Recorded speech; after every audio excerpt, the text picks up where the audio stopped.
Okay. So let's continue with where we left off. You guys see my whiteboard here? Yeah, we can see it. Okay, any questions on anything before I dive in?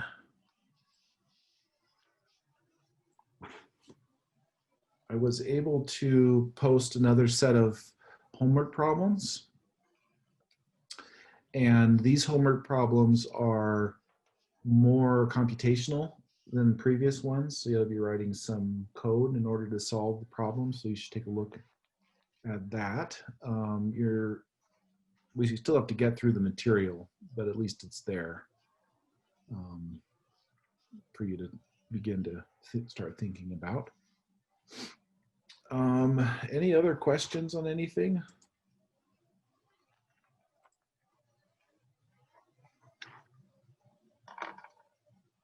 Okay, so let's begin. Where we left off was we had derived the weak form for our elastic bar problem. And it looked like this, just to remind us. Let me write it down.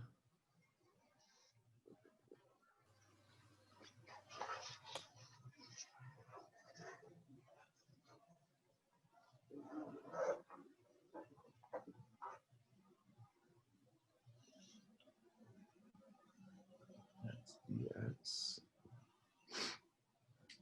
plus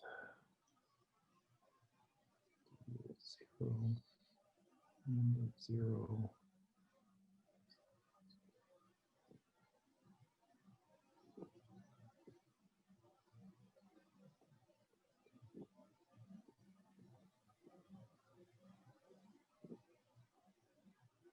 That was our first equation in terms of variations of the displacement u, and then we had one for the Lagrange multiplier.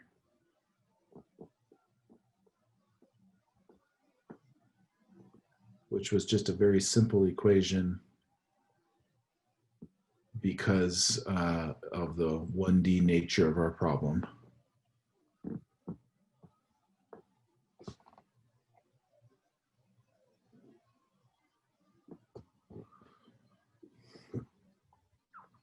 Let's see.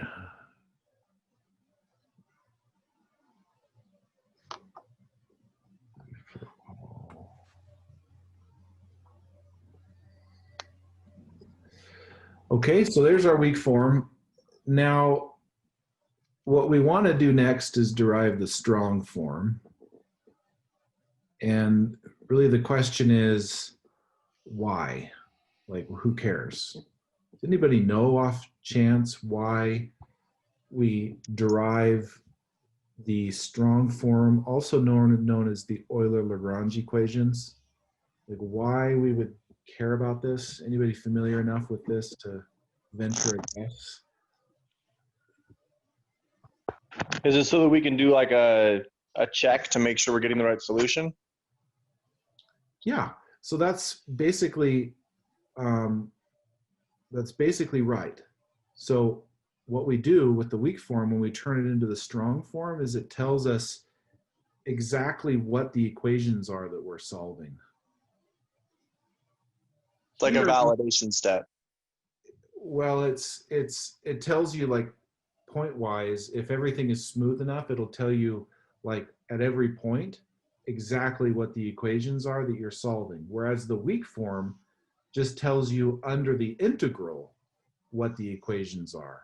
And so it's kind of hard to deduce exactly what the equations are. So let's go through this and then you'll see what I mean. Yeah, so it's kind of what equations we are solving. And that will be clear once we go through this exercise. So what do?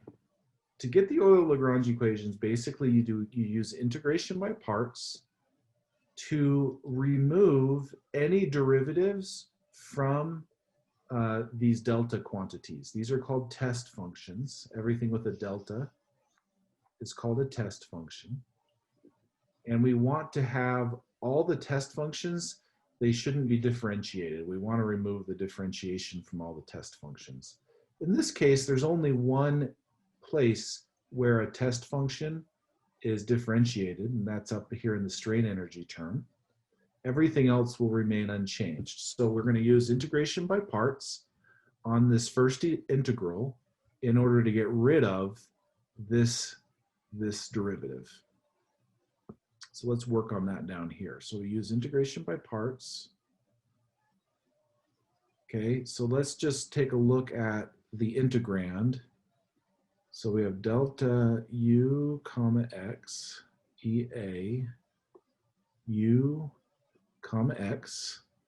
Remember, just from the product rule of differentiation, that delta u EA u comma x, and then if we take that whole thing and differentiate it, then we have a product of two terms. That's going to be equal to delta u comma x EA u comma x plus delta u EA u comma x x. Notice our integrand right here is actually this guy. So we can subtract this over to the other side, and that gives us integration by parts. So this guy right here is going to be equal to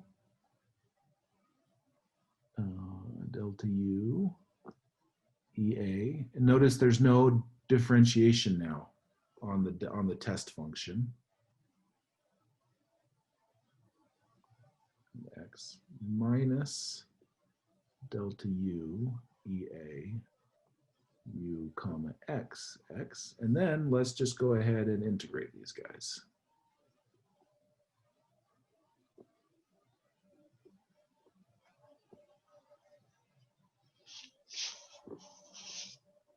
So that is integration by parts. It's just the product rule of differentiation rearranged. Okay, so now we have two terms. Both we've been able to successfully remove the derivative. This guy, we can now just use the basically fundamental theorem of calculus, and we can differentiate it directly. So this is going to be equal to delta u EA u comma x evaluated from 0 to L minus 0 to L delta u EA u comma x x dx. All right, and then our last step is we've got delta u evaluated at 0 EA u comma x evaluated at 0 minus delta u evaluated at L EA u comma x evaluated at L minus this term here. So that's what we did just to this first guy to get rid of this derivative. Now let's rewrite everything now. Let's come up here and replace this with these two terms, these three terms, and then collect terms. And you'll see that these equations will just start to pop out. So let me go ahead and erase this. Okay, I'm going to move that up. Now, delta u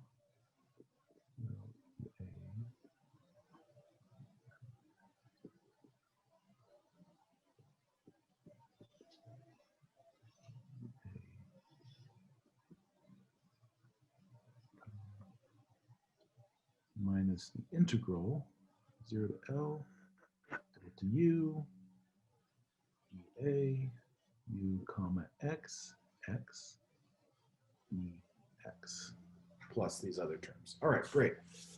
So let's collect terms now. And once we collect terms, the strong form or the Euler-Lagrange equations will pop right out magically here. Mike, do you have the sign wrong on those first two terms you just put up there? I thought it was evaluated at L minus evaluated at 0. Oh, I did them back. Yeah, that's, I was wondering that as well. Thank you, guys. Yeah, please.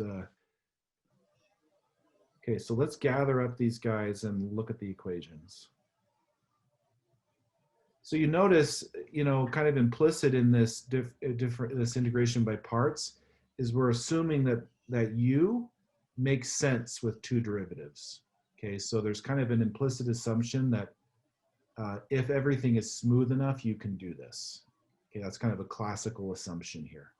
So now what we want to do is we want to gather everything that's written in terms of delta u0, everything that's written in terms of delta ul, and everything that's written in terms of delta u, and combine them into their own equations.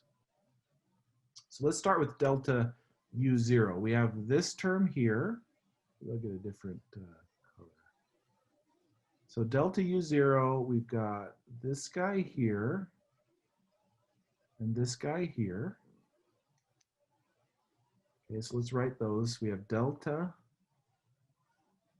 u0, and then we've got lambda, which is our Lagrange multiplier, minus EA u comma x at 0. Okay, there's our first, this is our first equation right in here.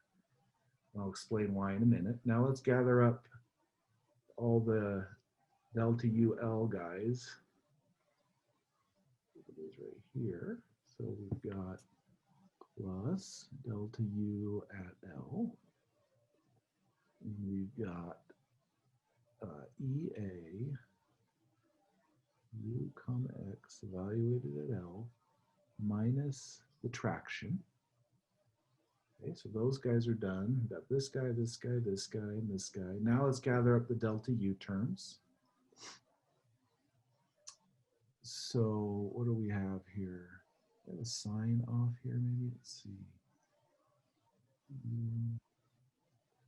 Let's see, we got an integral.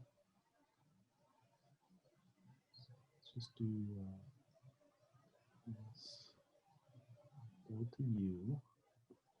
And then we've got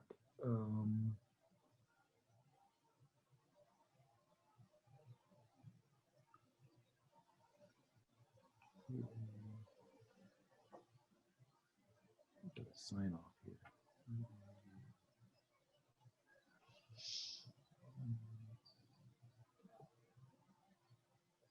It's not going to matter. F.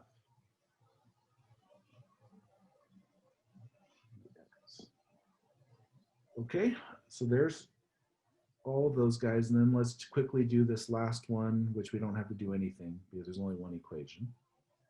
Okay, so now why do these, what does this tell us?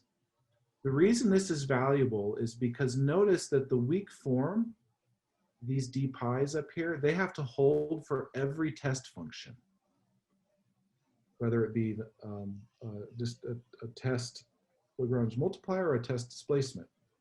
So if these guys can be non-zero, and then remember this whole thing has to be equal to 0, right? So this whole thing has to be equal to 0 for every possible function and number that you can think of. So if that's the case, then one of them is going to be a non-zero guy. So if this is non-zero, then the only way this can be 0 is what? If this equation is 0. Okay?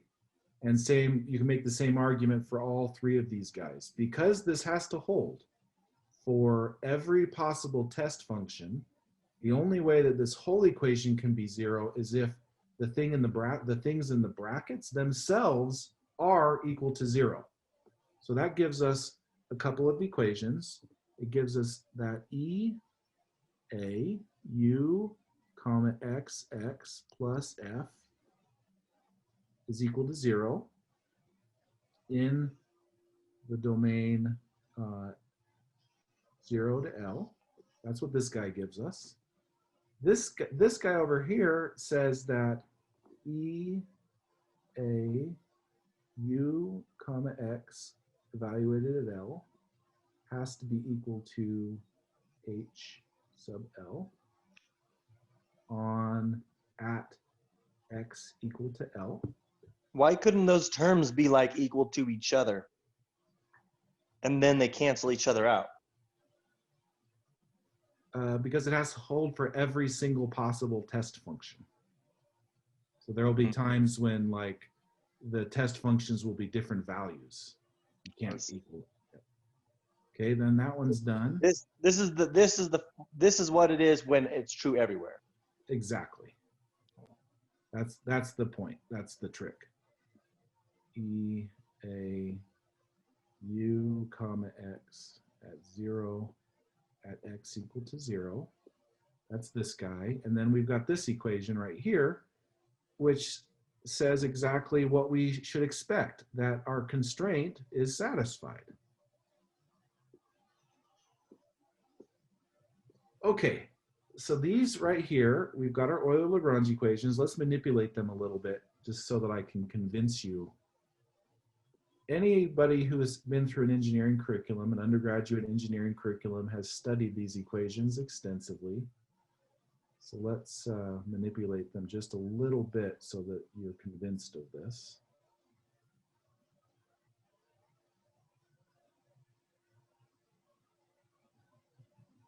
Okay. So the equations that are satisfied, let's kind of pull these up and rewrite them a little bit. This right here, let's not worry about, let's just pull F over. It can be negative F, positive F, doesn't really matter. That negative can be eaten up by F. So we have A, E,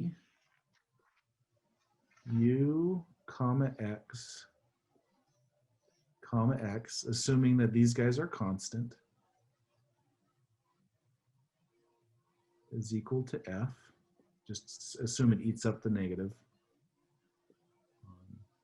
0 to L. Will somebody tell me in 1D what Young's modulus times U comma X is? What do we call that? Stress. Stress. This is the Cauchy stress in 1D. This is the strain epsilon, U comma X multiplied times Young's modulus. So we have A, maybe I won't make such a big jump there. So we make,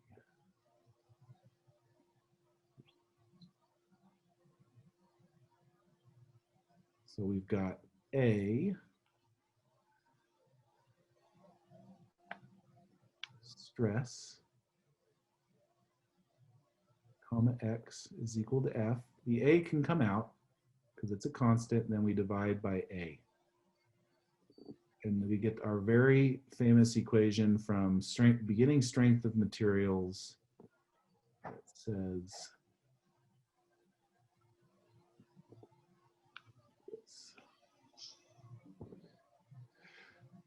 okay, so what this is saying is the rate of change of stress is going to be equal to basically the body force, which I wrote as a capital for some reason.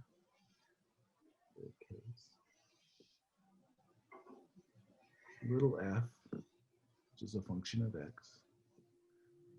And that makes sense, right? The rate of change of your stress should be equal to the body force divided by the area. Okay, so this is actually in 1D, this is a one-dimensional statement of conservation of linear momentum.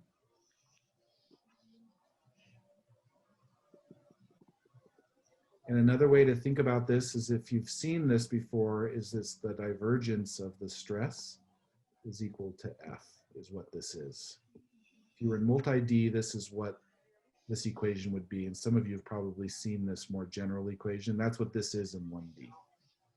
Okay, so let's rewrite that up top now. Okay, so our weak form that came from our strain energy kind of miraculously is enforcing conservation of linear momentum. That's pretty cool.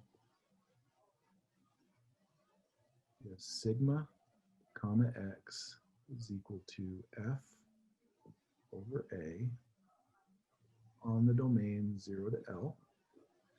So that guy's done. Let's do the same trick here. This is the traction at x equal to L. Again, you see the strain here times Young's modulus. So this is again sigma evaluated at L better be equal to the traction divided by the area. That shouldn't be a surprise to anybody.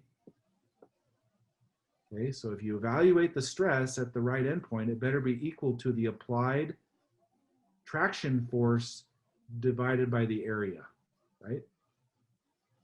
And then we've got that, now we're gonna get like our definition of our Lagrange multiplier, which is that lambda, the Lagrange multiplier, what it really is nothing more than, let me write this another way. So,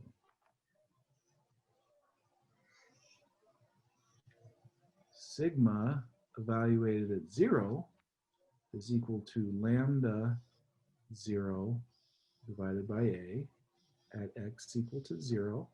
And then finally, we have our displacement constraint, u at 0 is equal to u naught at x equal to 0.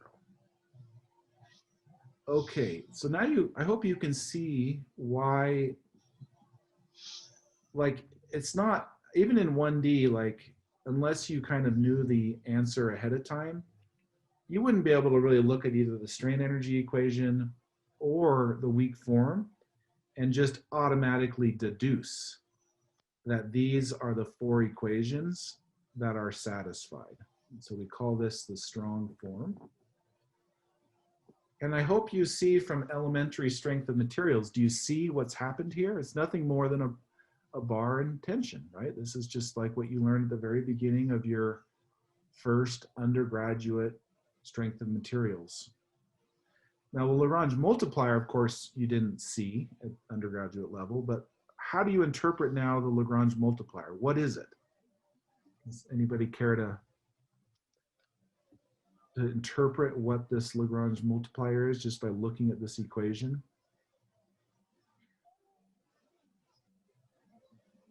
Body force function F. I would call it the boundary condition. Yeah, I so misunderstood the question. what is, like, tell me what lambda is. I mean, this equation tells you exactly what lambda, how you interpret the Lagrange multiplier. So you've got, remember, stress is some force over area, right? So here's stress, here's the area, so what must lambda be? It must be a force. And in fact, it is a force. What is this force here? The reaction force? Exactly. It is the force. This lambda is the force required to make sure that this constraint is satisfied.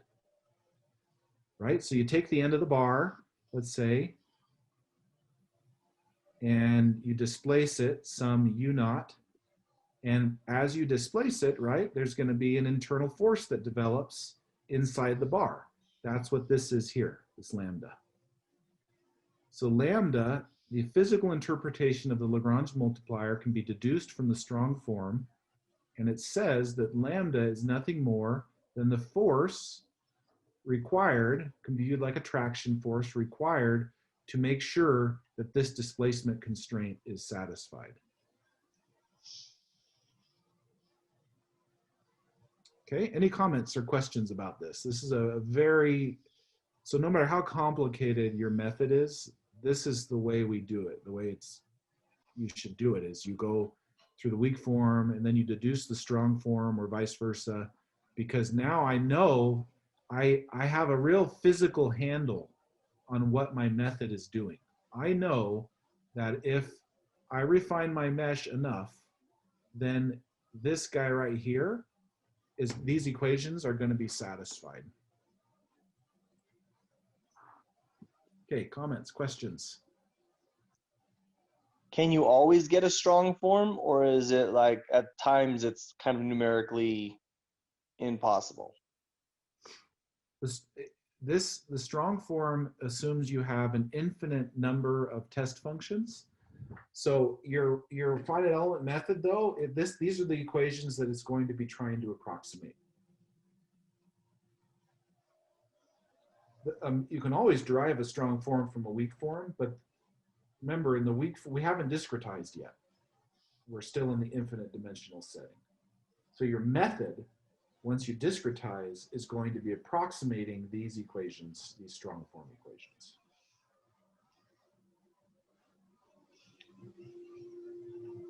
Okay, any other comments or questions? I have one. Okay. So the top one is the derivative of the stress equals force divided by area, right? Mm-hmm. Yeah. And then below that, just the plain stress at a place like L is Mhm. equal to the traction Mhm. divided by A. Yep. Is traction the same thing as force? Yeah. So this is a body. So because I teach introductory strength of materials, I know kind of what you're trying to pin this on in terms of like your intuition. This is called a body force. Okay. This guy right here is the force you normally see in strength of materials. So normally in strength of materials, we assume that the body force is 0. Okay, now look what happens if the body force is 0. Then all of a sudden you know something more about your equation. This is why they do it in introductory. If this is 0, what do you know about your stress? Constant. Yep. So if there's no body force, then the stress is constant. And then what do you know about your strain?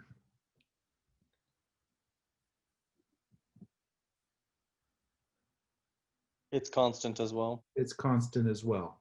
And so in introductory strength of materials, this is actually the strong form that you study without all the Lagrange multipliers, right? You have a beam, you have some bar, you fix it on this end, which means U naught is equal to 0. So then all this goes away here. And then you apply H sub L. Often the strength of material text will call this P, P over A. The classic sigma is equal to F over A or P over A or whatever. But that is nothing more than this more general equation where you've assumed that there's no body force being applied to the beam. So I think a follow-on question, and maybe this is what Rebecca was getting at, is the units for F and H must be different, correct? So they're not both really a force, right? What's the difference between a traction? Yeah, so can anybody look at these equations and tell me what the body force better be? The units for the body force? Maybe undo the changes you did to the equation. It should be per volume unit. Yeah, so in general, body force is always like force per volume, but this is a 1D problem, so volume is just a line. So the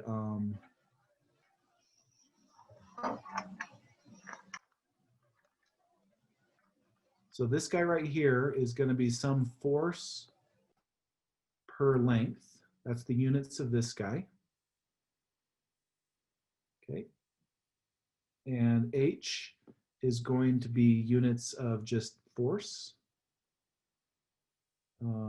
Lambda is going to be units of force. And then this is just units of length. So if you plug in, force per length, you get a force per volume, which is what you should expect in general, right, for the stress. So stress, the derivative of the stress is going to give you units of force per volume. Thank you. And in the course notes, I go through it in detail, all the different units. Okay. All right, good. So that's encouraging. So that's the problem we're trying to solve. Let's move on to the next thing we want to do here. Dr. Scott, I have a quick question. So before, like, I believe last class, we were talking about what U has to be inside of. We mentioned it has to be inside of H1 because there's not only a constraint on U itself, but on the derivative. So in deriving the strong form, we took the second derivative. Does that mean that it actually has to be inside of H2 in that case? Yeah, and in fact, the classical, if you notice that here, this is actually, there's a second derivative on U and it has to hold pointwise. So in fact, it has to be even stronger than H2. It has to be in a C2 space. Okay.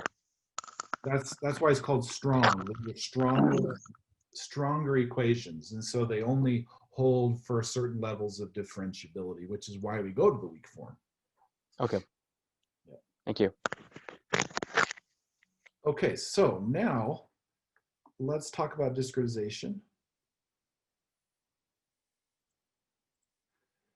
Okay, so here's where we're going to introduce a new method.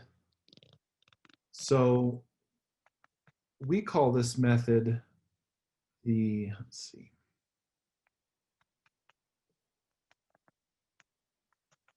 flex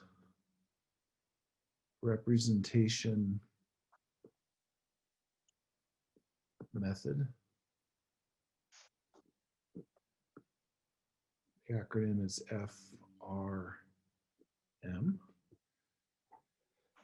And let me give an example of where this comes from. So in our little elastic bar, remember, it's defined from 0 to L. So our problem domain goes from 0 to L. We call this domain omega C. And the superscript C is going to stand for CAD. So in 1D, this is pretty trivial. But in multi-D, we're assuming that our domain of our problem is defined in some kind of computer-aided design.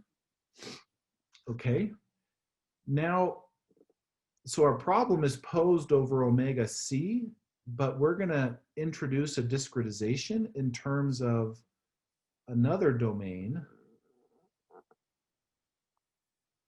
Let's assume that I've offset them, but it's on the same axis, right? This is both the x, these are both on the x-axis. Okay, and we're going to call this maybe just the left endpoint, superscript F, and the right endpoint, superscript F, and we're going to call this domain omega F, and we'll call this a flex domain. And notice that the only requirement that we're going to make on the relationship between omega C and omega F is that omega C has to be contained in omega F. So omega F and omega C could be the same domain, right? So we could set the left endpoint to 0 and the right endpoint to L. That's one option. Or we could set the left endpoint to 0 and the right endpoint to L plus some epsilon, some value. That's why we use the term flex, because we're going to solve our finite element problem on this domain, but our physical problem is going to be posed over this domain. And that's going to give us great flexibility that is optimal for splines. You see, you never really did this in traditional methods. Normally, these two domains are on top of each other. With lower order finite elements, that's a good way to do it. With splines, you don't actually need that constraint because of the power, the approximability of these spline representations we're going to be using in this class. Okay, so this is another kind of exercise in notation here. we have to go through. Let's see.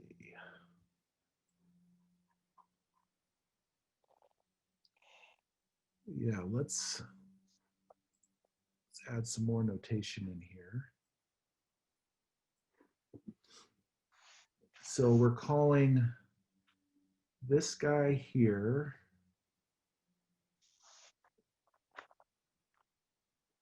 is our gamma D in the CAD. So the superscript C is always going to indicate the domain that it comes from. And then the subscript gives you some additional information. So this is saying that it's the boundary associated with displacements constraints, which is why we have the subscript D. And then this guy is gamma.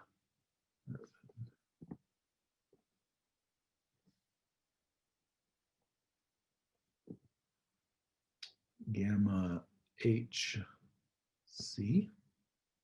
In this case, it's just a single value, right? L. In this case, it's a single value 0. And this guy is 0 to L. And then we've got our body force. This is, we're applying U naught right here, our prescribed displacement. We're applying our prescribed traction here. And then we've got our body force F of X being applied there.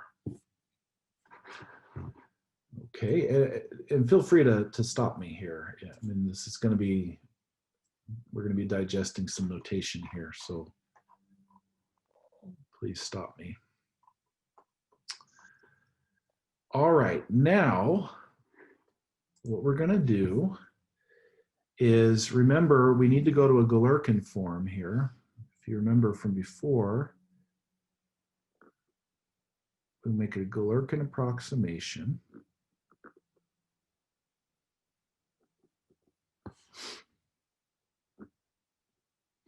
Which means we approximate U with something called UH, and we'll approximate lambda at 0 with something called lambda at 0 superscript H. And these guys have to be written in terms of some basis, right? Because this is discrete now, finite. So let's pick a basis, this guy.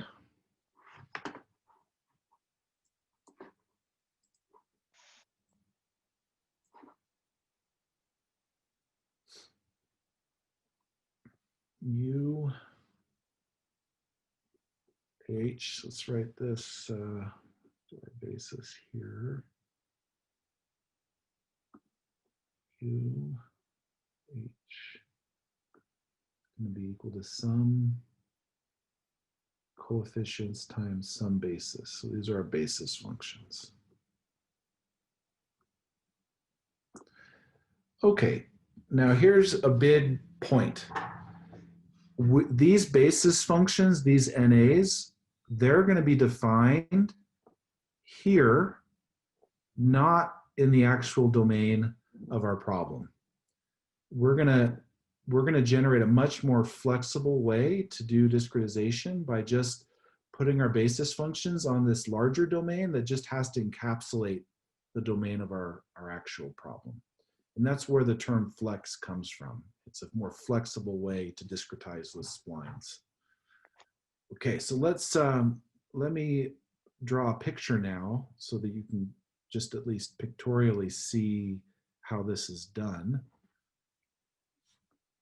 Okay, any questions on what I've got so far? Dr. Scott, you said because of the flexibility of the time, we can do this. So do you mean that we cannot do flex if we are using just linear elements? You can. So this method you can do that, but the accuracy will be such that you wouldn't want to do it this way. Okay.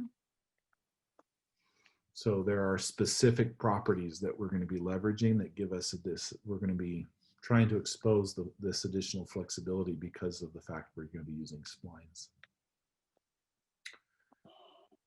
Okay. Let's draw some more pictures. Was there another question? Yes. The body force F of x, is that like gravity, or does that come from attraction? No, it's something separate. It would be like gravity. Okay, that So makes think sense. of body forces like gravity and tractions like a pressure. Awesome.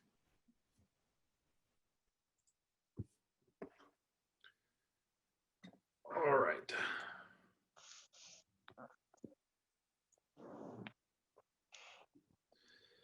All right, so let's take a look now at how we're going to do this. So we've got our,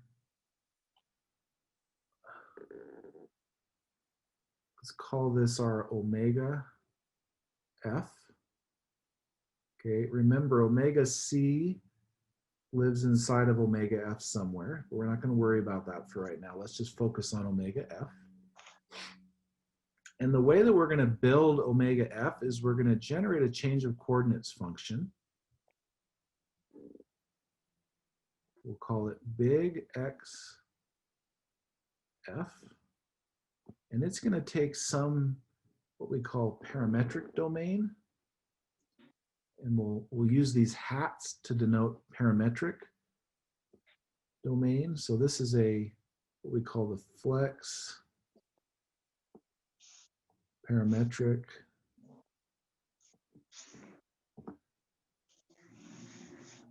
domain. And this guy is more aptly named the flex physical domain. It's a common term. So physical coordinates are the coordinates that we're actually interested in our simulation. Parametric coordinates are the ones that we're going to use to make it easy to build the physical domain. So this mapping XF is going to take this omega hat F into the physical domain.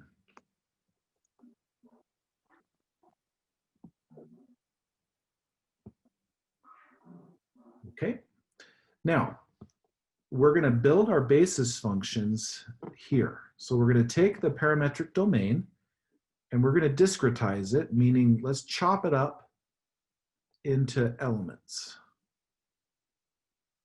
So we'll call each of these little subdomains here an element. We'll denote it like this. Okay, so this is called an element. It's nothing more than a subdomain of our parametric space. And now we're going to take these elements and we're going to build a basis function over this line here that's been chopped up into elements. And what we're going to do is we're going to build what are called splines.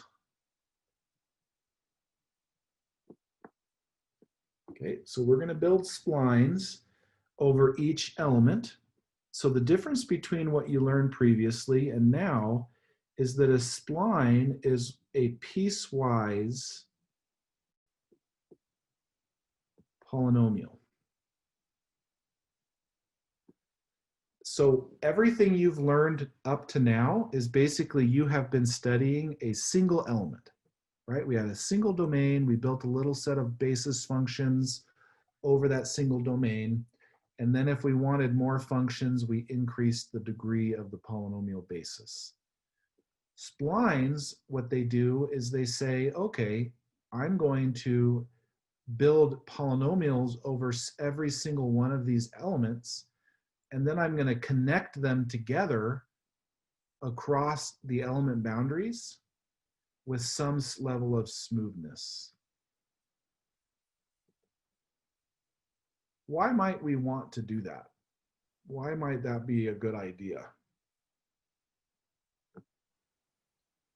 Anybody has experience with splines or just intuitively?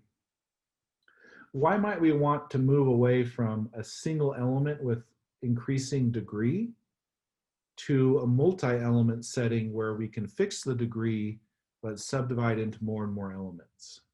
Why might that be a positive? Adaptivity. Say that again. Adaptivity. Okay, what is that word? What do you mean by that? Well, being able to resolve something inside of your element without needing to do extra stuff. But can't we do that with a single element by just increasing the degree? Can't we increase the number of functions by increasing the degree? Yeah, but it's not as complete a solution space. But can't you approximate any function with a sequence of polynomials? That was the very first thing we learned. Well, I don't mean to be picking on you, Curtis. This is an important point. No, So, it's okay. Pick on me. I mean, I remember seeing in the early papers on this stuff, people stating clearly that it would not work without splines. oh, that's what I'm asking, is what about splines is valuable? I don't know, but I know that if I wanted 10 million functions, I could make a 10 million and 1 degree polynomial space over a single element, couldn't I? Would part but of it's the not key as be stable, right? piecewise? Okay, well, somebody else was talking in the background. What was that? Was that Clint maybe that was? Oh, sorry about that. I was just saying, could it have something to do with the fact that splines are piecewise? So it gives you more flexibility, and then you can increase the degree of the polynomial, but the fact that it's piecewise allows you to broaden your reach a little bit. Okay. You guys are getting close. What's the problem? I mean, there's a homework problem. What happened when you increase the degree to the conditioning of the mass matrix that you were, for those of you who have done it? Oh, okay. And the condition number get a lot higher. Yeah, the condition number grows and grows and grows and grows. And so numerically, so theoretically, sure, we should be able to do everything with a single element, right? Just put like really high degree polynomials over it. But the problem is that those polynomials are subject to Runge's phenomena, first of all. And the conditioning is also poor as you go up in the degree. And so what a spline does is it says, well, let's fix the degree. Maybe we pick degree 3 for each element.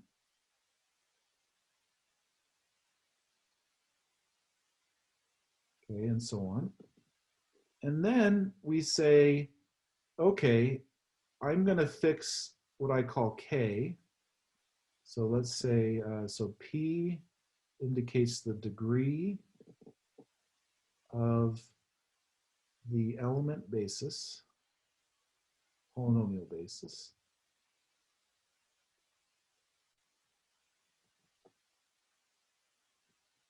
And then let's call K the smoothness or differentiability across element boundaries.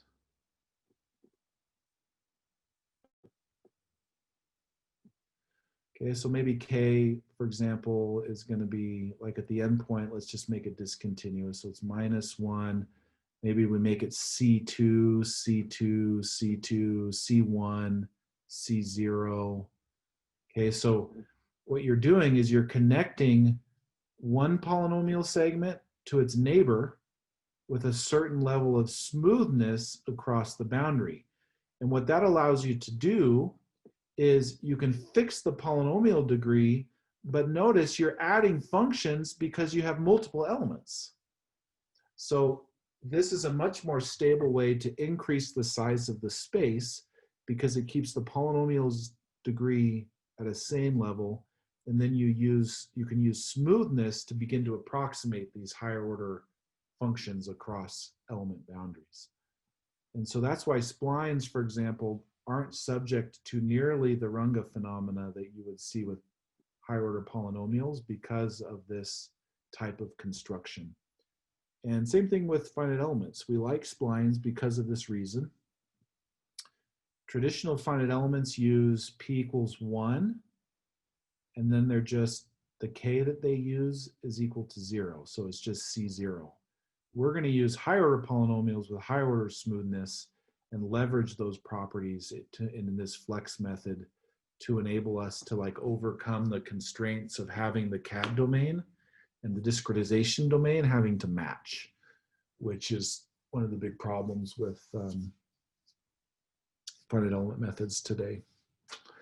So I'll continue on, well, we'll do a recitation on Friday. If we have time after questions, I'll continue on Friday. Otherwise, we'll pick this up on Monday and we'll finish out this definition of splines through what's called Bezier extraction. And then we'll go ahead and discretize our Galerkin form and generate the matrix equations that you can type into a computer. So let's stop there. So I'll stop the lecture now, but I can hang around for a little bit. And Kaylin, once everybody drops off, we just hang on. We'll talk for a little bit after. Sounds good. So I'm open to any questions. Quick question: when you go from omega C to omega F, do you have to do a transition of or change of variable, or do you have to do some sort of transition to that step and then do another step to omega hat of F? Nope. No, in the physical coordinates, these omega C and omega F are both written in terms of the same coordinate system. Just Oh, okay. the physical It's just omega F is larger. That's exactly right. Yep. Oh, okay. What you're going to see is that, in fact, so like let's say omega C maybe is let me get a little red guy here. So maybe omega C is like this, right? Mm-hmm. There is going to be some parameterization. Let's call it big X of C, but we're not even going to need to know about this. And this is where the flexibility comes in. The CAD, all we're going to need to know is its position in physical coordinates. We're not going to need to know how it's parametrized. Okay. Which is a big deal. Yeah. Dr. Scott, so you said that the Runge's phenomena isn't a problem for splines, but is it because of, it's not as much a problem? Yeah, so is it because of splines, or is it because that we are not doing interpolation here? Because the control points are not really interpolation nodes, because if we use splines like we do in beams with C1 continuity, we get Runge's phenomenon there, right? Because we are doing interpolation.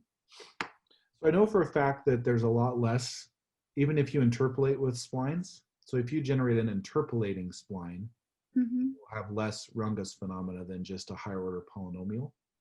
Okay. And the reason is because you just have a bunch of segments of low order polynomials. So they can still be,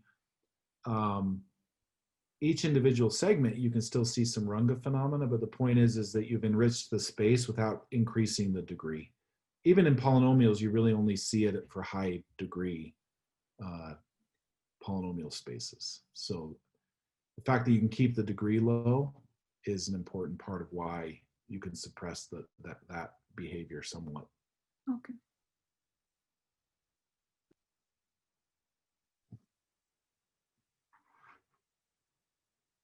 Mike, this is Carl.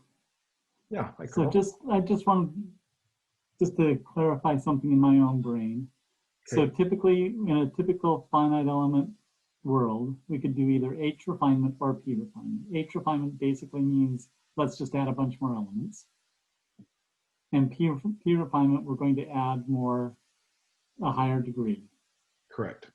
So you're saying that the problem with the P refinement, I need to go through and do that homework assignment, is that as we increase the order, we're actually reducing the condition number of the matrix, and our error then, our numerical error then increases. Yep, so they're just ill-conditioned. High order polynomials are ill-conditioned. And so in the previous, I mean, they suffer from this oscillating phenomena called Runge's phenomena. They're ill-conditioned. It's hard to generate stable algorithms for them. There's a lot of reasons why, but the fundamental thing is the conditioning of the space deteriorates. It's like trying to fit a whole bunch of functions over one domain. Eventually, they all start to look like each other. And so that's where the ill conditioning comes from. Whereas if you chop it up into like a bunch of elements, one function ends and then another one begins, right? And so they're kind of separated. And so that improves the conditioning. Interesting. So there was a company called Rasma, probably 20 years ago at least. Yeah. And their big claim to fame was, well, they could do this with higher order polynomials. Yeah, and the problem, and we're going to show in the next lecture, so there's that, and then we're going to look at the spectral properties of splines, and there you can see why Rasna failed. Okay, interesting. Yeah, so there's like a really, even in 1D, we will go through it. So in this sense, you've got H adaptivity, you've got P adaptivity, but now you also have K adaptivity, which is you can change the smoothness, and this is the important one here. So, Mike, speaking of higher degree, is that getting into the territory of MFEM techniques? I know it's kind of a small little niche, but if you could give. So they use spectral elements. Spectral elements is another word for basically a big macro element with really high order functions on it. They use polynomials. Sometimes they use like other analytic functions like sines and cosines. But yeah, there are certain phenomena where you can do spectral element methods really, really well. Another big thing, which I haven't gotten into in the lecture, is that geometry, remember, we have a line here. Our geometry is a line, so it's not very exciting. But for complicated geometry, it's not smooth everywhere. And so remember, if you have a single element, these polynomials, they're actually C infinity on the inside of the element. So if you're trying to map a million C infinity polynomials onto some CAD geometry that has, you know, a bunch of features on it, every single one of these features is you're going to see Runge's phenomena. Okay, and so another nice thing about finite elements is because you keep the degree low and you have these abrupt changes in continuity, you can use that to fit complicated CAD models really well. And that's another reason that we like low order finite elements is, in fact, the element decomposition is leveraged in order to fit complicated objects. Whereas spectral elements usually are used on things like maybe fluid mechanics, where you're just looking at fluid flow through like a box, right? There's very little, you don't see a lot of geometry in spectral methods.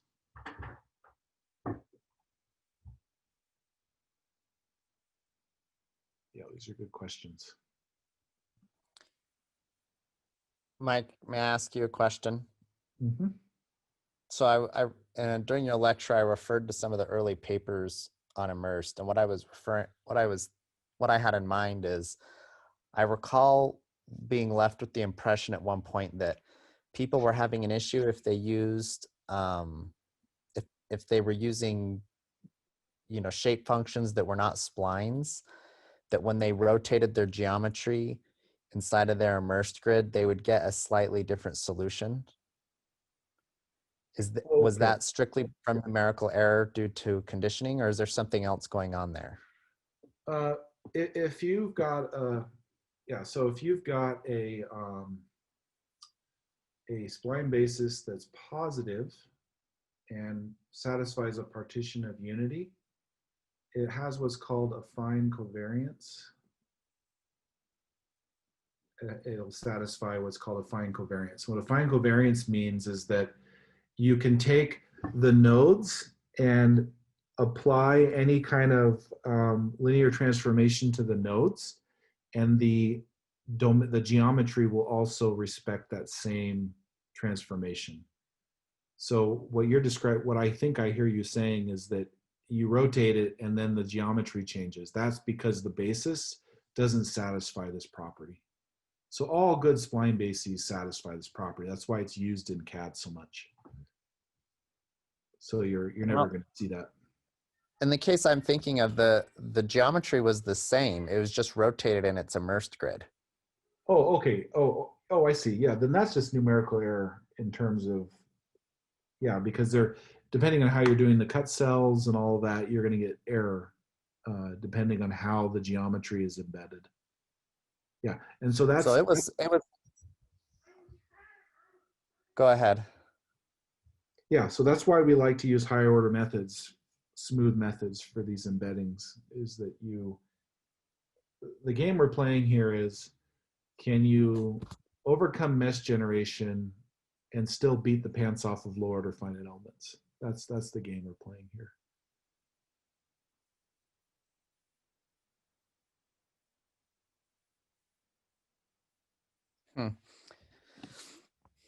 So they could still solve their problems, but they were just getting a ton of error.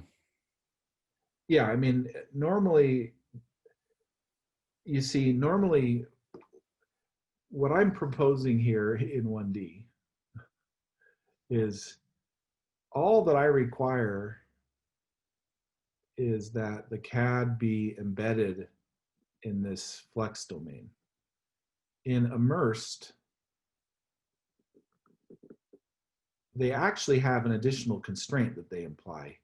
They also require that this thing be some kind of a rectilinear grid. I'm not requiring that. This domain can be any spline representation. It can be as complicated as omega c. And so what you can do is you can tailor immersions that are really accurate if you mimic the parameterization of omega c. This is like the worst possible way to mimic. Like you put like some complicated object in here and then try and get it to conform to a rectilinear grid. That's going to be tough. That's not what we're doing. You can do that. That's one sub method, but we're going beyond that. Is there literature written on that? On what? On having this super complex immersed grid that isn't rectilinear. Yeah, I'm writing it on these during class. Okay, good. I'm happy to be on the front lines of that. This is what the graduate classes are for, right? Yeah, this is basically what I'm trying to expose you to is like, this is where the field is going, right? Not where the field has been. Sure, I don't think I've ever seen anyone not use a rectilinear spline grid. Yeah, it's the worst idea in my opinion. Like what we're gonna show is that you can get like orders of magnitude improvement in solution behavior just by tailoring your immersion a little bit better. It's still just as easy to build, but you have to have these higher order mappings. And then the inversion of these mappings becomes important, which is one reason why nobody's done it, is because you have to have very advanced geometrics, like spatial reasoning algorithms to figure out how to invert the mappings. Well, Mike, I wish I'd have had my camera on so you could see my draw drop. I think you would have appreciated it. Your jaw just dropped. Okay. All right. Yeah, I was shocked by your statement, so it's cool. Yeah. Yeah. After a while, your graduate courses are one of the ways that you keep learning stuff. So, yeah. So I try and keep changing them up a little bit. Okay. Any other questions? All right, let's stop there.